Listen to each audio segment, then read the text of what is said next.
이재명 대통령이 결국 나토 정상회의에 참석하지 않기로 했습니다. 이틀 앞으로 다가온 북대서양조약기구 나토 정상회의. 개최지는 네덜란드 헤이그였고 전 세계 32개국 정상들이 한자리에 모이는 자리였습니다. 그런데 대한민국 대통령의 자리는 이번엔 비게 됐습니다. 이 결정, 갑작스럽게 들릴 수도 있죠. 하지만 대통령실의 설명을 들어보면 단순한 외교 행보의 선택 그 이상이 숨어 있습니다. 대통령실은 공식적으로 밝혔습니다. 국내의 산적한 현안들, 그리고 급변하는 중동 정세. 이 두 가지를 종합적으로 고려해 이재명 대통령은 나토 회의 참석을 포기하게 됐다고 말이죠. 하지만 정말 단순히 중동이 불안하니까, 국내가 바쁘니까였을까요? 오늘은 이 결정을 둘러싼 숨겨진 맥락과 정치적 셈법, 그리고 국제 정세 속에서 대한민국이 어떤 길을 택하려는지까지 차근차근 풀어보겠습니다. 먼저, 나토 정상회의란 어떤 자리일까요? 유럽과 북미의 대표적인 군사 동맹체, 나토. 러시아의 우크라이나 침공 이후 이 동맹은 단순한 안보 협의체를 넘어서 자유진영의 정치적 연대 상징처럼 자리 잡았습니다. 그리고 그 변화 속에서 한국 역시 2022년부터 나토의 초청을 받아왔습니다. 윤석열 전 대통령은 3차례 연속으로 나토 회의에 참석했죠. 그러니 정권이 바뀐 뒤 첫 나토 회의, 당연히 대한민국 대통령이 참석할 것이란 기대는 컸습니다. 실제로 대통령실도 참석을 적극 검토했습니다. 도널드 트럼프 미국 대통령과의 회담 가능성까지 떠오르며 외교의 전면 복귀가 이뤄질지도 모른다는 기대감도 있었죠. 하지만 이 모든 그림을 뒤흔든 변수, 바로 중동입니다. 며칠 전 미국은 이란의 핵시설 3곳을 정밀 타격했습니다. 포르도, 나탄즈, 그리고 아스파.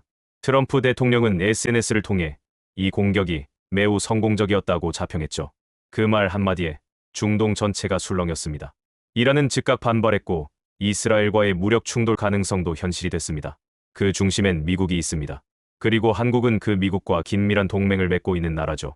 이런 상황에서 이재명 대통령이 나토 회의에 참석한다. 자칫 잘못하면 한국이 중동 갈등의 일방적인 편에 선다는 인상을 줄 수 있습니다. 특히 한국처럼 에너지 대부분을 중동에서 수입하는 나라라면 더더욱 조심할 수밖에 없는 상황입니다. 실제로 한 외교 전문가는 이렇게 분석합니다. 트럼프는 나토에서 공동성명을 통해 이란을 강하게 압박할 겁니다. 그런데 한국은 이란이 호르무즈 해협을 봉쇄하면 직격탄을 맞게 되죠. 그런 상황에서 쉽게 동조하기도, 애매하게 빠지기도 어려운 복잡한 지형입니다. 즉, 나토에 가는 순간 어떤 입장을 취하든 한국은 손해라는 얘기입니다. 여기서 또 하나, 트럼프 대통령의 불확실한 일정도 큰 변수로 작용했습니다. 그는 G7 정상회의에서도 조기 귀국을 결정하며 예정됐던 한미 정상회담을 무산시켰습니다. 만약 나토에서도 트럼프가 자리를 일찍 뜨거나 주요 회의에 참석하지 않는다면 이재명 대통령 입장에선 굳이 해외로 나가는데 얻는 건 없는 셈이 됩니다. 이쯤 되면 대통령의 불참 결정이 단순한 외교 일정 조정이라기보다는 굉장히 복합적인 전략과 현실 판단의 결과였다는 점이 느껴지시죠? 그렇다면 국내 정치에서는 이 결정을 어떻게 받아들이고 있을까요? 국민의힘은 이미 며칠 전부터 대통령의 나토 참석을 공개적으로 요구해왔습니다. 송원석 원내대표는 정상회의 참석을 조속히 확정하고 트럼프 대통령과의 회담도 추진해야 한다고 했었죠. 하지만 막상 트럼프가 오지도 않고 중동 정세가 뒤흔들린 지금 대통령이 나토를 건너뛴 판단은 여당의 공개 요청과는 다른 길을 택한 셈입니다. 그렇다고 해서 야당으로부터 잘했다는 박수갈채가 쏟아질까요? 글쎄요. 반대 진영에서는 이번 결정을 두고 외교력 부족, 국제 무대 회피라고 비판할 가능성도 배제할 수 없습니다. 사실 이게 바로 대통령의 외교 행보가 갖는 어려움이죠. 국제 무대에 나서면 국내 현안은 소홀하다는 비판이 나오고 국내에 집중하면 외교력 부족이라는 말이 따라붙습니다. 그 사이에서 어느 쪽도 확실히 만족시킬 수 없는 현실. 그래서 이번 나토 불참 결정은 더욱 복잡한 반응을 낳을 수밖에 없는 겁니다.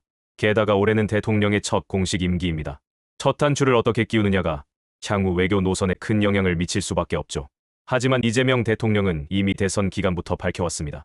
임기 초엔 가장 필요한 외교 행사에만 참여하겠다. 실제로 그는 G7 정상회의에는 참석했지만 그 뒤로는 국내 현안과 안보 정세에 집중하는 쪽을 택하고 있는 모양새입니다. 지금 한반도는 그 어느 때보다 복잡한 안보 지형 위에 있습니다. 북한의 도발, 미중 갈등, 그리고 이란 이스라엘 전선까지 겹친 상황에서 한 발짝 잘못 디디면 외교적 고립 혹은 경제적 타격으로 이어질 수 있습니다. 그런 점에서 오늘 대통령의 결정은 단순한 불참이 아니라 상당히 정교한 선택일 수 있습니다. 다만 이제 중요한 건 다음 스텝입니다. 대통령이 직접 가지 못하는 자리라면 그 빈자리를 누가 메우느냐, 어떤 메시지를 대신 전달하느냐, 그리고 국내에 남은 대통령은 어떤 방식으로 외교적 공백을 메울 것이냐가 관건이 될 겁니다. 나토는 단지 군사 동맹이 아닙니다. 자유진영의 연대, 그리고 글로벌 리더십의 상징이기도 하죠. 그 자리에 우리가 없다는 건 누군가에겐 거절처럼 비칠 수도 있습니다. 하지만 그 자리에 가지 않음으로써 더 큰 외교적 리스크를 피하고 국내 현안에 집중할 수 있다면 오히려 신중한 선택으로 기억될 수도 있습니다. 외교란 결국 보여주는 게 다가 아닙니다. 때로는 가지 않는 것도 전략이 됩니다. 여러분의 생각은 어떠신가요? 오늘도 시청해주셔서 감사합니다. 국내외 정세가 요동치는 이 시기, 앞으로 대통령의 행보가 어떤 방향으로 이어질지 저희가 끝까지 지켜보며 함께 이야기 나누겠습니다. 좋아요와 구독, 알림 설정으로 함께 해주세요. 고맙습니다.